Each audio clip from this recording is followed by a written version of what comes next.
Okay, good morning, judges. And okay, how are you guys doing? I hope you are doing good. And hello, everyone. I hope you guys are doing good too. By the way, to maximize the 10 minutes that we have, judges, our presentation gonna be a little bit fast. So don't bother if we're talking too fast. Don't bother to stop us and ask to repeat. Okay, clean water and sanitation. Next slide, please. And this is our team. We have Ellie and Nurisma, and I am Sultan. Next slide, please. Thank you. So, SDG Clean Water and Sanitation.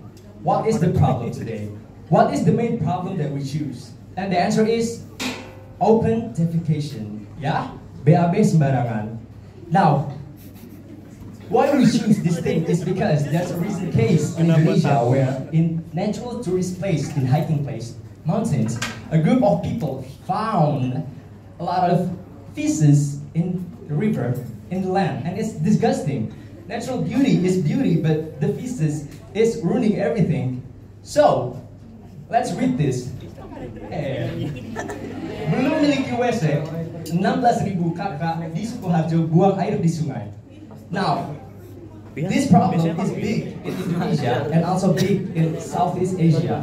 So we want to focus on the problem that is not only in Indonesia, but also in Southeast Asia.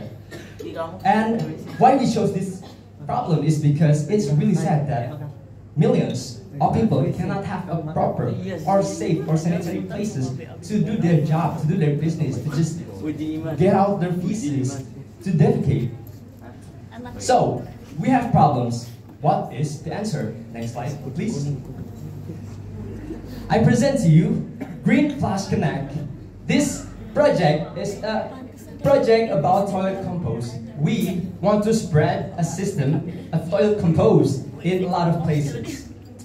Now, next slide, please. The big question is, why composting toilet? Why not normal toilet, right? Well, this is the answer. Composting toilet actually not wasting a lot of water. Normal toilet wastes like 6,600 gallons of water for every year. And compared to composting toilet, they are not. And the second point is, gives a better way to deal with waste, our feces. In normal toilet, it flushes away and that's it. But in composting toilet, it actually turns into something way more useful. How? Well, Ellie will explain it here. Seperti yang tadi sudah dijelaskan ya, bahwa banyak sekali desa-desa yang masih kekurangan toilet, benar kan? Bahkan di desa Nurisma pun banyak orang yang mengeruk tanah untuk buang air besar. Maka kita akan mempersembahkan toilet kompos. Berikut adalah alur atau cara kerja dari toilet kompos. Pertama adalah penyimpanan dan juga pengumpulan. Maksudnya apa? Jadi saat seseorang buang air besar di toilet kompos ini sama seperti toilet pada umumnya ya, toilet duduk. Bedanya di toilet kompos ini terbagi menjadi 2 lubang untuk buang air kecil dan juga buang air besar. Nah, setelah dikumpulkan akan dilakukan dekomposisi. Kenapa dekomposisi? Jadi dekomposisi setelah feses dan juga urin masuk ke dalam lubang toilet kompos, nanti di dalam itu akan terdapat serbuk gergaji, karbon. Tujuannya adalah apa? Tujuannya supaya tidak berbau dan juga supaya proses untuk menjadi pupuk. Oke, setelah itu adalah pematangan. Pematangan itu maksudnya adalah suhu dari feses yang sudah bercampur dengan karbon. Itu akan suhunya setara dengan lingkungan. Lalu kita akan gunakan untuk kompos atau pupuk. Boleh di next lagi?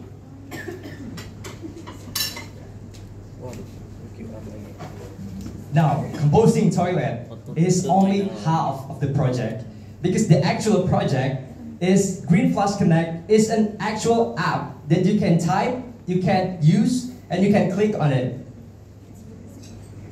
Oke, kami kelompok SDGs nomor 6 Air dan Sanitasi Layak mengajak para juri, para panitia dan juga para audiens untuk mencoba menjadi pengelola toilet kompos. Bagaimana caranya? Scan barcode berikut ini. Boleh kita coba bersama-sama ya. Nah, bisa. Obi. Harus daftar dulu. Email, username. pencet Tadi.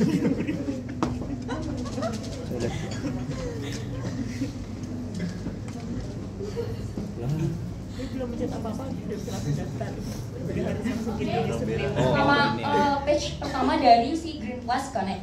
Yang pertama pasti kalau misalkan masuk aplikasi, pasti kan kita buat akun ya. Oke, kita klik masuk dulu. No. Kita klik daftar dulu. Daftar. Tambah data.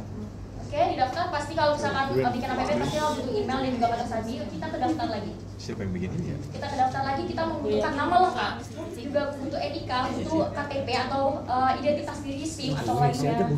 Lalu ke bawah lagi kak, dan juga foto sertifikasi. Jadi toilet kompos itu kan kalau misalkan tidak dikelola dengan baik akan menghasilkan berbau dan juga berbahaya bagi kesehatan. Juga saya kalau udah membuat toilet kompos tapi tidak dikelola dengan baik ya kan. Oleh karena itu kita membutuhkan unggah foto sertifikasi. Untuk menjadi pengelola toilet kompos kita sebagai pengelola pastinya membutuhkan pelatihan atau berkompeten di bidangnya. Karena kita kan juga melalui proses teknologi. Boleh juga sebenarnya kalau tidak berkompeten asal, tapi kita memberikan pelatihan untuk diberikan sertifikasi pengelola toilet kompos. Boleh selanjutnya masuk, kita langsung masuk.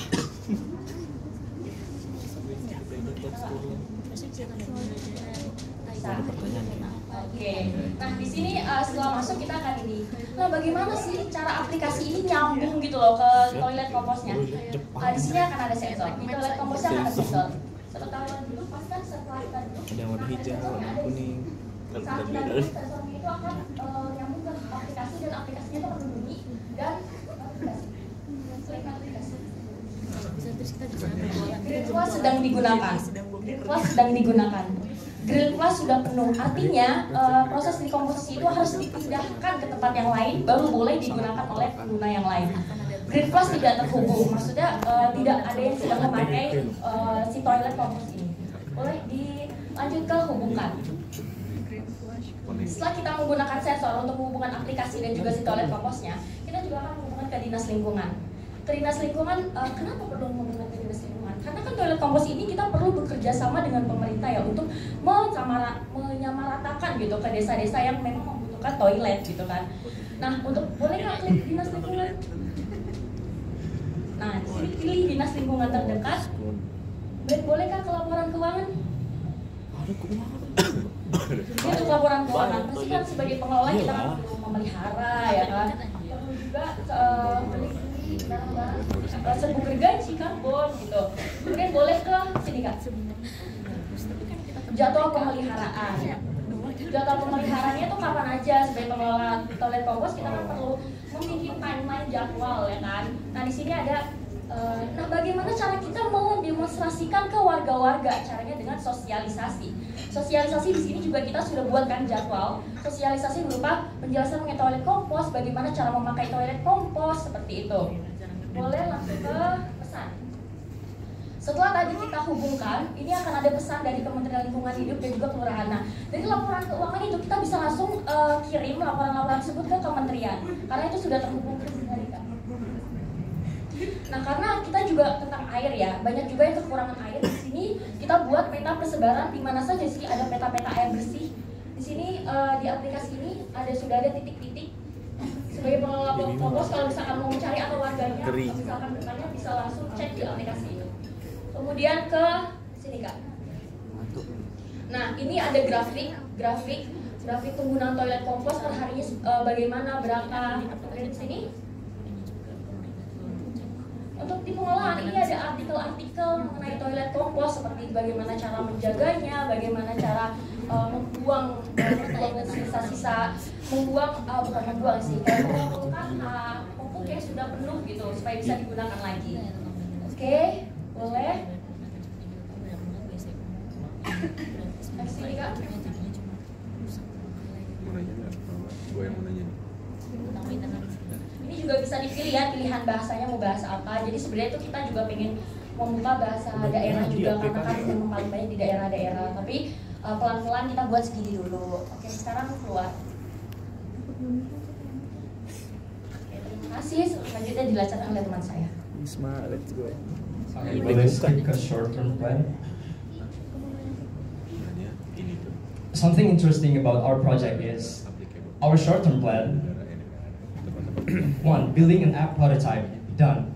2. Conduct interviews with relevant sources. What you guys can see here is actually surat official dari pemerintah di Nusa Tenggara Barat. Di kota mana tepatnya?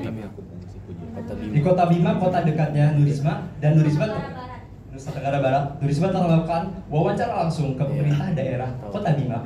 Dan di surat ini, coba kita lihat, mereka secara nyata menyatakan kalau mereka siap melakukan kerjasama terkait hal tersebut untuk memfasilitasi berbagai kebutuhan secara optimal agar terlaksananya program yang sedang dijalankan. Itu adalah short term plan kita. Dan 3, kita udah mengidentify the ideal implementation site, which is Kota Bima, West Nusa Tenggara. Slide berikutnya, implementation plan, midterm. Start implementing Green Plus project on our targeted location. Implementasi pertama kita sudah ditentukan di lokasinya. Terima kasih. Sekian, terima kasih. Give applause, please.